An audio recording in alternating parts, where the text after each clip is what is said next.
नमस्कार, जय हिंद। पाई अकेडमी देख रहे हैं आप। मैं हूं नीरज बघेल आपके साथ। दोस्तों, DGHS health inspector previous year MCQs हम डिस्कस कर रहे हैं। ये वीडियो नंबर 3 है। इससे पहले 2 वीडियो हम बना चुके हैं। उसको अगर आपने नहीं देखा या चैनल पर नए हैं तो चैनल को सब्सक्राइब करके उन वीडियो को जरूर देखिएगा और इस वीडियो को अभी से लाइक कर दीजिए।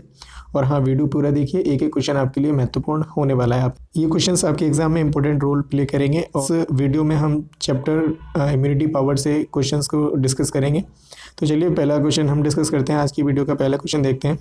पहला क्वेश्चन है, एक अस्थायी शिविर में मलमूत्र निपटान की उपयुक्त विधि कौन सी है? ऑप्शंस दे रखे हैं, बायोगैस संयंत्र, ऑप्शन 2 ट्रेंच शौचालय, ऑप्शन 3 सेप्टिक टैंक, ऑप्शन 4 जल परिवहन प्रणाली। तो इस क्वेश्चन का जो राइट आंसर है वो जाएगा ऑप्शन नंबर 2 ट्रेंच। जो विधि का शौचालय होता है वो अस्थायी शिविरों में मलमूत्र निपटान के लिए उपयोग में लिया जाने वाली एक विधि होती है और इसका उपयोग अस्थायी शिविरों में किया जाता है, मेले आदि में। और विच, इस क्वेश्चन को इंग्लिश में पढ़ेंगे, which is the appropriate method of excreta disposal in temporary camp. The right answer of this question is option number 2 trench toilet. बढ़ते हैं अगले क्वेश्चन की तरफ। अगला क्वेश्चन है क्वेश्चन नंबर 2, एक्वा शौचालय और सेप्टिक टैंक से निकलने वाले गंदे पानी का निपटान किस विधि द्वारा किया जाता है? ऑप्शंस दे रखे हैं, पुनः चक्रमण, ऑप्शन 2 दे रखा है पानी के स्रोत से जोड़कर, ऑप्शन 3 दे रखा है उपभूमि सिंचाई, ऑप्शन 4 दे रखा है डंपिंग। तो इस क्वेश्चन का जो राइट आंसर है वो हो जाएगा ऑप्शन नंबर 3 उपभूमि सिंचाई। क्वेश्चन को इंग्लिश में पढ़ेंगे, why which method is the dirty water coming out of aqua toilet and septic tank disposed of? Right answer of this question is option number 3 सब soil irrigation. बढ़ते हैं अगले question की तरफ। अगला क्वेश्चन है क्वेश्चन नंबर 3, उच्च रक्तचाप के कारण निम्नलिखित में से कौन सा अंग क्षतिग्रस्त नहीं होता है? ऑप्शंस दे रखे हैं, मस्तिष्क, ऑप्शन 2 मूत्राशय, ऑप्शन 3 पुतली, ऑप्शन 4 किडनी। तो इस क्वेश्चन का जो सही उत्तर है वो जाएगा ऑप्शन नंबर 2 किडनी। क्वेश्चन को इंग्लिश में पढ़ेंगे, which of the following organ is not damage due to high blood pressure? Right answer of this question is option number 2 bladder. बढ़ते हैं अगले क्वेश्चन की तरफ। अगला क्वेश्चन है क्वेश्चन नंबर 4, प्लीहा स्प्लीन जिसको कहते हैं, दर एक महामारी विज्ञान पैरामीटर है जो निम्नलिखित में से वर्गीकृत करने के लिए प्रयोग किया जाता है। ऑप्शंस दे रखे हैं, मेनिंगोकोकल इन्फेक्शन, ऑप्शन 2 दे रखा है, ऑप्शन 2 है ये टाइफाइड, ऑप्शन 3 दे रखा है मलेरिया, ऑप्शन 4 ट्यूबरक्लोसिस। तो इस क्वेश्चन का जो राइट आंसर है वो जाएगा ऑप्शन नंबर 3 मलेरिया। क्वेश्चन को इंग्लिश में पढ़ेंगे, spleen rate is an epidemiological parameter used to classify which of the following? The right answer of this question is option number 3 malaria. बढ़ते हैं अगले क्वेश्चन की तरफ। अगला क्वेश्चन है क्वेश्चन नंबर 5, रद्दी कागज किस एक का उदाहरण है? ऑप्शन दे रखे हैं, कूड़ा का, ऑप्शन 2 सीवेज का, ऑप्शन 3 करकट का, ऑप्शन 4 कचरे का। तो इस क्वेश्चन का जो सही उत्तर है वो हो जाएगा ऑप्शन नंबर 3 करकट। क्वेश्चन को इंग्लिश में पढ़ेंगे, waste paper is an example of. The right answer of this question is option number 3 करकट। बढ़ते हैं अगले क्वेश्चन की तरफ। अगला क्वेश्चन है क्वेश्चन नंबर 6, बाधित ऑक्सीकरण विधि के बाद सबसे कम प्रभावी ढंग से हटाए जाने वाले जीवाणु कौन से हैं? ऑप्शंस दे रखे हैं, रोगजनक जीवाणु, ऑप्शन 2 विषाणुजनक, ऑप्शन 3 वनस्पति जीवाणु, ऑप्शन 4 हेलमेंथिस के अंडे। तो इस क्वेश्चन का जो सही उत्तर है वो हो जाएगा ऑप्शन नंबर 2 विषाणु। क्वेश्चन को इंग्लिश में पढ़ेंगे, which are the bacteria that can be removed least effectively after the aerobic oxidation method? Right answer of this question is option number 2 virus. बढ़ते हैं 7th नंबर क्वेश्चन की तरफ। 7th number question है, 17D टीके का उपयोग किस रोग से प्रतिरक्षण के लिए किया जाता है? ऑप्शन दे रखे हैं, polio, option 2 pneumococcus, option 3 typhoid, option 4 yellow fever. तो इस क्वेश्चन का जो सही उत्तर है वो हो जाएगा ऑप्शन नंबर 4 येलो फीवर में 17D टीके का उपयोग किया जाता है। ऑप्शंस, इसको क्वेश्चन को इंग्लिश में पढ़ते हुए आगे बढ़ेंगे। 17D vaccine are used for immunization against which disease? Right answer of this question is option number 4 yellow fever। बढ़ते हैं अगले नंबर के क्वेश्चन की तरफ। अगला नंबर है 8 नंबर क्वेश्चन, लैगुनिन प्रक्रिया किसके लिए उपयोग की जाती है? ऑप्शंस दे रखे हैं, बड़े ठोस कणों को पृथक करने के लिए, ऑप्शन 2 पंख के सामग्री मिश्रण के लिए, ऑप्शन 3 दे रखा है रोगजनक जीवाणु को मारने के लिए, ऑप्शन 4 पंख का अवशोषण करने के लिए। तो इस क्वेश्चन का जो सही उत्तर है वो हो जाएगा ऑप्शन नंबर 4 पंख का अवशोषण करने के लिए लैगुनिंग प्रक्रिया का उपयोग किया जाता है। क्वेश्चन पढ़ेंगे इंग्लिश में, लैगुनेटिंग process is used for. The right answer of this question is option number 2 to absorb dirt. बढ़ते हैं अगले क्वेश्चन की तरफ। हवा को शुद्ध करने के लिए निम्न में से कौन सा स्वतः अपमार्जन तंत्र नहीं है? ऑप्शन दे रखे हैं पवन, ऑप्शन 2 श्वसन, ऑप्शन 3 वर्षा या ऑप्शन 4 सूर्य का प्रकाश। तो इस क्वेश्चन का जो सही उत्तर है वो जाएगा ऑप्शन नंबर 2 श्वसन। क्वेश्चन को इंग्लिश में पढ़ेंगे। Which of the following is not a self cleaning mechanism to purify the air? The right answer of this question is option number 2 respiration. बढ़ते हैं अगले क्वेश्चन की तरफ। अगला क्वेश्चन है क्वेश्चन नंबर 10 या 11वां नंबर क्वेश्चन है, माफ कीजिएगा, यहाँ पे 10 नंबर में हो गया है। अमेरिकन डायबिटीज एसोसिएशन ADA के अनुसार एक व्यक्ति को मधुमेह का रोगी तब कहा जाता है जब प्लाज्मा फास्टिंग यानी कि जो सुबह का जो बिना खाना खाए जो होता है ग्लूकोज में किस से अधिक या बराबर होता है? ऑप्शन दे रखे हैं 110, ऑप्शन 2 200, ऑप्शन 3 126 या ऑप्शन 4 100। तो इस क्वेश्चन का जो सही उत्तर है वो हो जाएगा ऑप्शन नंबर 3 126। क्वेश्चन को इंग्लिश में पढ़ेंगे। According to the American diabetes association ADA, a person is said to have diabetes when the plasma fasting glucose is greater than or equal to. The right answer of this question is option number 3 126। बढ़ते हैं 12th number question की तरफ। Next question number 12 है कार्बनिक तालाब की निचली परतों पर होने वाली प्रक्रियाएं मुख्य रूप से कौन सी होती हैं? ऑप्शन दे रखे हैं अवयवीय, ऑप्शन 2 दे रखा है वायवीय, ऑप्शन 3 प्रकाश विद्युत, ऑप्शन 4 प्रकाश रासायनिक। तो इस क्वेश्चन का जो सही उत्तर है वो हो जाएगा ऑप्शन नंबर 1 अवाव्यय। क्वेश्चन को इंग्लिश में पढ़ेंगे। What are the main process taking place in the lower layers of the organic pond? The right answer of this question is option number 1 anaerobic। बढ़ते हैं अगले क्वेश्चन की तरफ। अगला क्वेश्चन है क्वेश्चन नंबर 13। आहार पर स्वयंसेवकों के लिए कोलेस्ट्रॉल के स्तर में परीक्षण से पहले और बाद में परिवर्तन की तुलना की जाती है। इस परीक्षण के लिए सांख्यिकीय महत्व का उचित परीक्षण कौन सा है? ऑप्शन दे रखे हैं महत्वपूर्ण अनुपात, ऑप्शन 2 जोड़ा या टी परीक्षण, ऑप्शन 3 विद्यार्थी टी परीक्षण या ऑप्शन 4 विषम अनुपात। क्वेश्चन का जो राइट आंसर है वो हो जाएगा ऑप्शन नंबर 3 विद्यार्थी टी परीक्षण। क्वेश्चन को इंग्लिश में पढ़ेंगे। Changes in cholesterol level before and after testing for volunteers on the diet are compared, which is the appropriate test of satisfaction significance for this test? The right answer of this question is option number 3 student T test। बढ़ते हैं अगले question की तरफ। अगला question है question number 14। Landfill के लिए चुने हुए क्षेत्रों के बारे में निम्नलिखित में से कौन सा सत्य है? ऑप्शन दे रखे हैं आसान परिसंचरण वाली आर्द्रभूमि चुनी जानी चाहिए, ऑप्शन 2 उथले जल स्तर के साथ गहरी रेत का चयन किया जाना चाहिए, ऑप्शन नंबर 3 अवशिष्ट स्थान आसानी से बाढ़ के अधीन नहीं होना चाहिए, ऑप्शन नंबर 4 6.5 या उससे कम पीएच वाली मृदा चुनी जानी चाहिए। क्वेश्चन का जो राइट आंसर है वो हो जाएगा ऑप्शन नंबर 3 अपशिष्ट स्थान आसानी से बाढ़ के अधीन नहीं होना चाहिए। क्वेश्चन को इंग्लिश में पढ़ेंगे। Which of the following is true about the areas selected for landfills? The right answer of this question is option number 3 the waste side should not be easily subject to the flooding. The right answer option number 3। बढ़ते हैं अगले question की तरफ। अगला question है question number 15। अपशिष्ट सामग्री के अलग अलग घटकों का पृथक्करण और भंडारण क्या कहलाता है? ऑप्शन दे रखे हैं छटाई, ऑप्शन 2 उत्पादन, ऑप्शन 3 निपटान या ऑप्शन 4 अभिक्रिया। क्वेश्चन का जो राइट आंसर हो जाएगा ऑप्शन नंबर 1 छटाई। क्वेश्चन में इंग्लिश में पढ़ेंगे। What is the separation and storage of different components of waste material called? The right answer of this question is option number 1 sorting. बढ़ते हैं अगले क्वेश्चन की तरफ। अगला क्वेश्चन है क्वेश्चन नंबर 16। सीवेज सिस्टम में कहां पर जाल नहीं लगाया जाता? ऑप्शन दे रखे हैं नाली, घर की नाली और सड़क सीवर के जंक्शन पर, ऑप्शन 2 दे रखा है जहां सतही जल सीवर में प्रवेश करता है, ऑप्शन 3 दे रखा है शौच घर के नीचे या ऑप्शन 4 ओवरहेड टैंक पर। तो इस क्वेश्चन का जो सही उत्तर है वो हो जाएगा ऑप्शन नंबर 4 ओवरहेड टैंक पर सीवेज सिस्टम पर जाल नहीं लगाया जाता। और इस क्वेश्चन को इंग्लिश में पढ़ते हुए आगे बढ़ेंगे। Where is the trap not installed in the sewage system? The right answer of this question is option number 4 on overhead tank.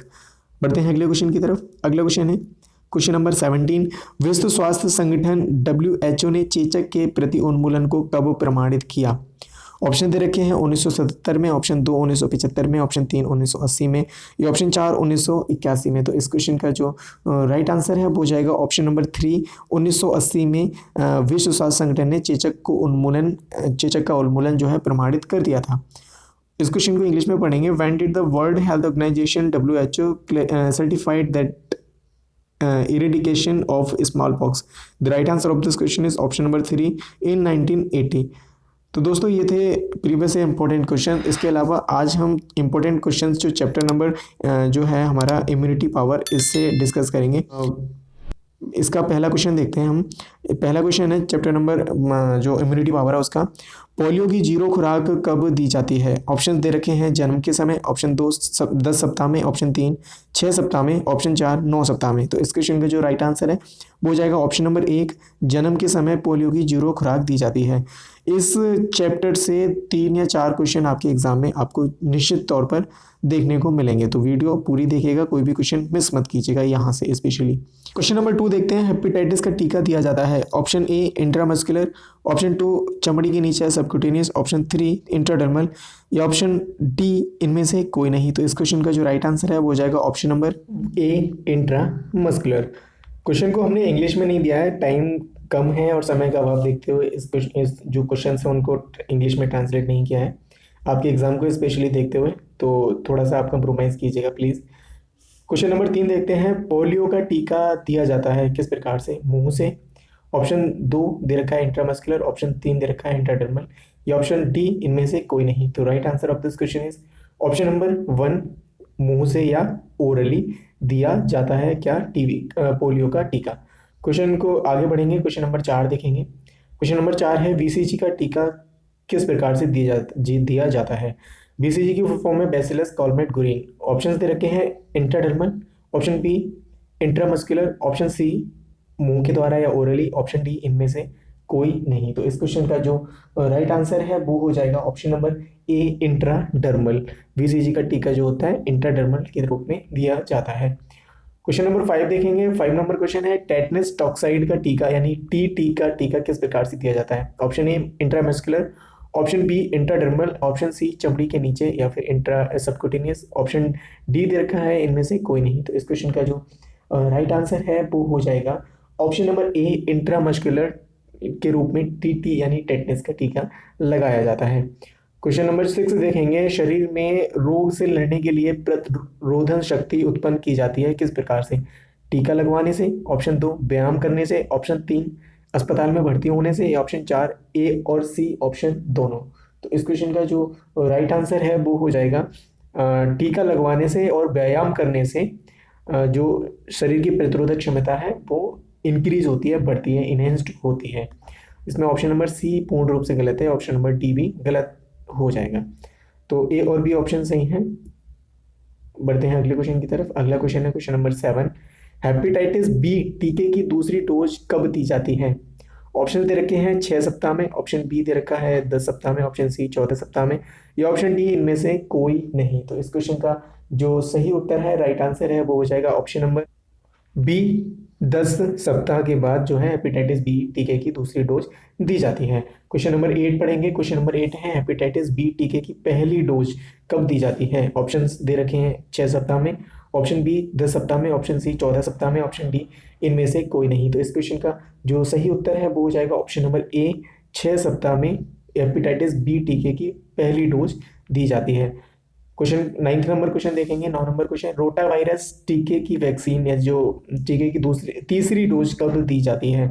Option दे रखे हैं 6 सप्ताह में, ऑप्शन बी दे रखा है 14 सप्ताह में, ऑप्शन सी 10 सप्ताह में, ऑप्शन डी उपरोक्त सभी। तो इस क्वेश्चन का जो सही उत्तर है वो हो जाएगा option number C, option number B माफ कीजिएगा, 14 सप्ताह में रोटा वायरस के टीके की तीसरी डोज दी जाती है। बढ़ते हैं अगले क्वेश्चन की तरफ। अगला क्वेश्चन है क्वेश्चन नंबर 10 नंबर क्वेश्चन है, रोटा वायरस टीके की दूसरी डोज कब दी जाती है? ऑप्शन दे रखे हैं 6 सप्ताह में, ऑप्शन बी 14 सप्ताह में, ऑप्शन सी 10 सप्ताह में, ऑप्शन डी इनमें से कोई नहीं। तो इस क्वेश्चन का जो सही उत्तर है वो हो जाएगा ऑप्शन नंबर सी 10 सप्ताह में रोटा वायरस के दूसरे टीके की डोज दी जाती है। बढ़ते हैं अगले क्वेश्चन की तरफ। अगला क्वेश्चन है, रोटा वायरस के टीके की पहली डोज कब दी जाती है? ऑप्शन दे रखे हैं 6 सप्ताह में, ऑप्शन बी 14 सप्ताह में, ऑप्शन सी 10 सप्ताह में, ऑप्शन डी इनमें से कोई नहीं। तो इस क्वेश्चन का जो राइट आंसर है वो हो जाएगा ऑप्शन नंबर ए 6 सप्ताह में रोटा वायरस की टीके की पहली डोज दी जाती है।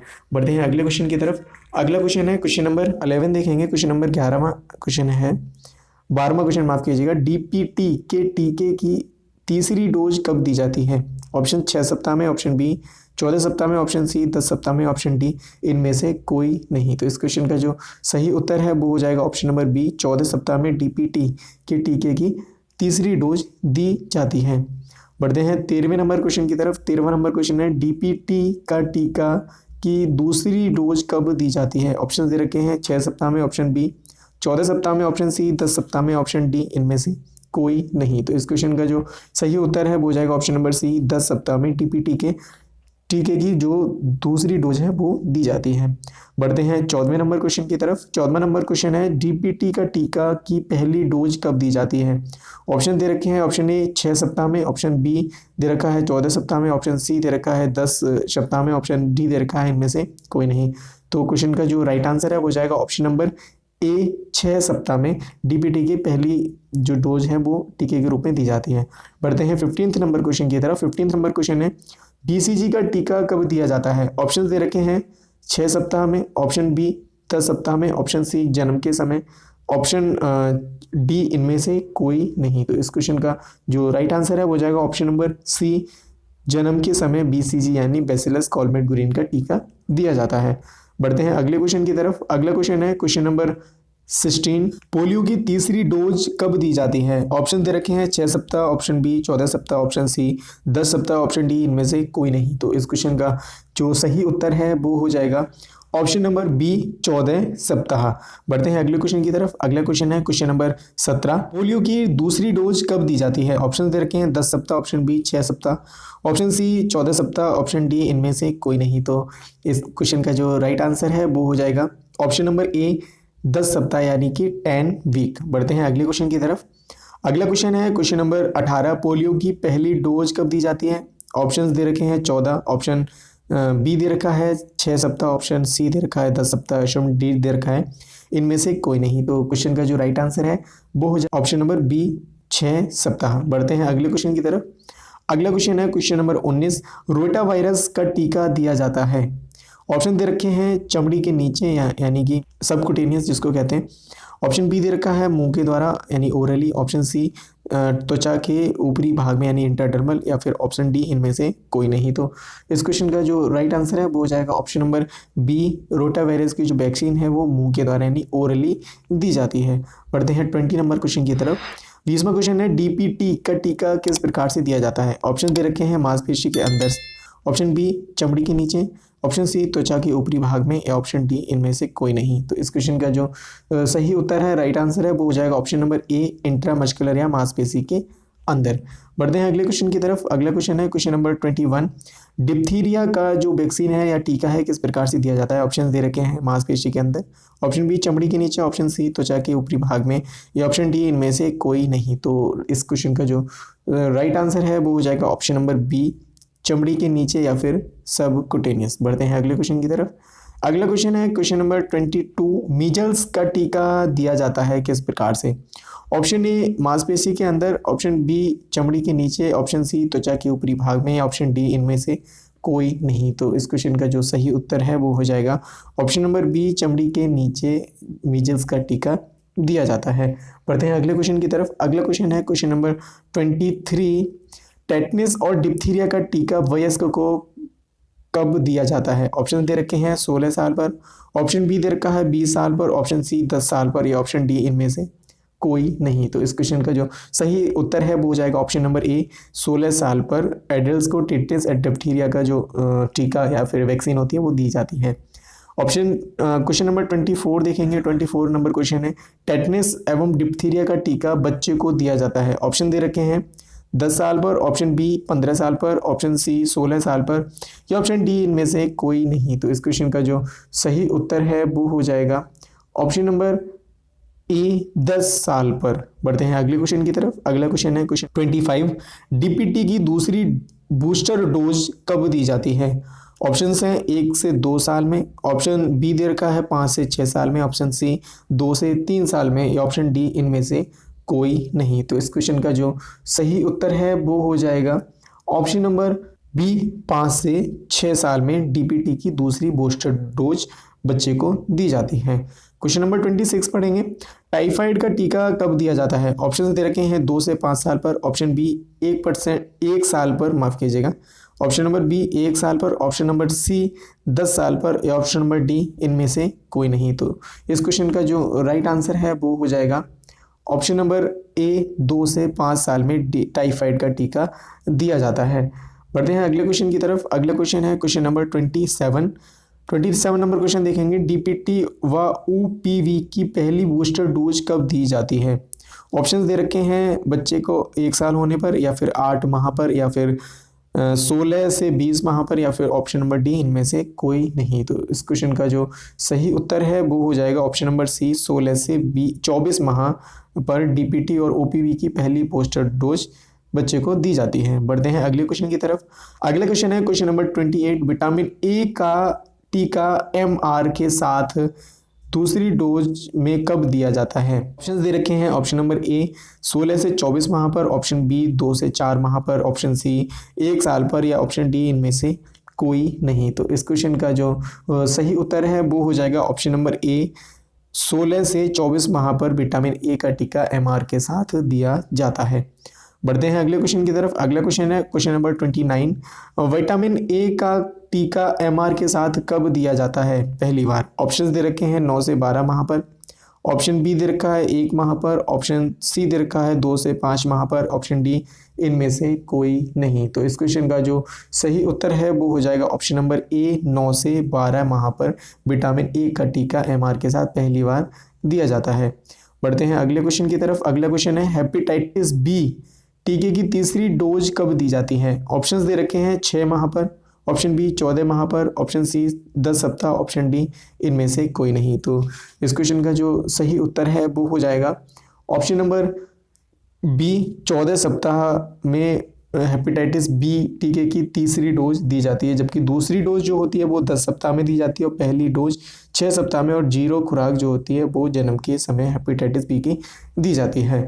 तो दोस्तों ये थे 30 क्वेश्चन इंपॉर्टेंट जो आपकी आगामी परीक्षा 16 और 17 तारीख को होने वाली है। वीडियो आपको कैसी लगी इसकी कमेंट बॉक्स में प्रतिक्रिया जरूर दीजिएगा, और वीडियो पर नए हैं तो चैनल को सब्सक्राइब जरूर कीजिएगा। अगर आपको कोई क्वेश्चन में डाउट लग रहा है तो अपना डाउट क्लियर कर सकते हैं, और कोई सुझाव आपके पास है तो आप अपना कमेंट बॉक्स में सुझाव भी छोड़ सकते हैं। तो मिलते हैं अगले वीडियो में, और इसी के साथ पढ़ते रहिए और आगे बढ़ते रहिए। नमस्कार, जय हिंद।